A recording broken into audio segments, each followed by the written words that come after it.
Today I am going to discuss the equity market outlook and the scenario which the world is facing currently. The key concern on top of investors' mind is the geopolitical crisis.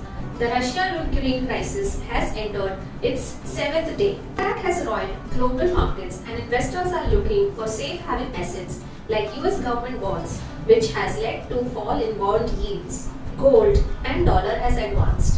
Index of commodity, which comprise of energy, grains, industrial metals and precious metals, has jumped the most since 2009 to a record high.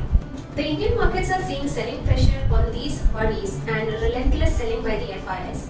DIIs on the other hand are trying to offset the FI selling, but the markets are still under severe pressure.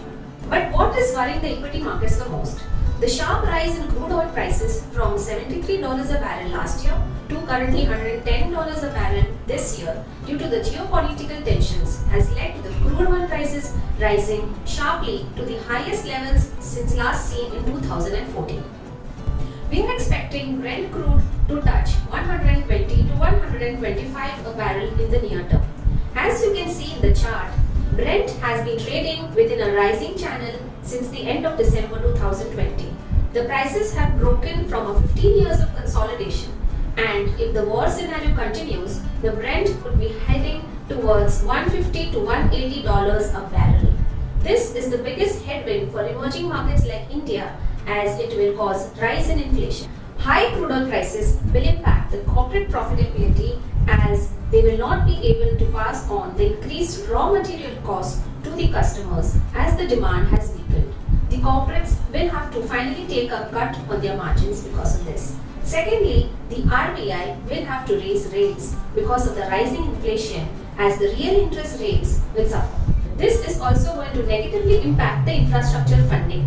The softening of crude oil prices from 2015 to 2021, that is when the crude oil prices consistently stayed below the $90 a barrel mark, had allowed the central government to raise road and infrastructure cess to a peak of Rs 18 a litre in September 2021 from Rs 2 a litre in 2015. Rising crude oil prices is negative for infrastructure funding due to potentially lower fuel cess collection, which is the road and infra cess.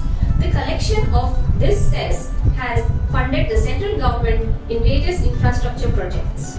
Thus, the road capex outlook has considerably weakened for 2023.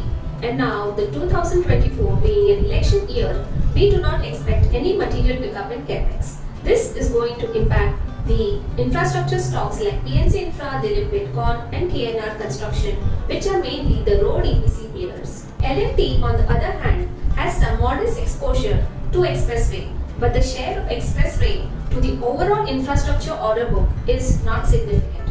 Thus, we remain positive on L&T. Now, on the stock market valuation front, India's market cap to GDP ratio has risen to 115% from a low of 56% in March 2020.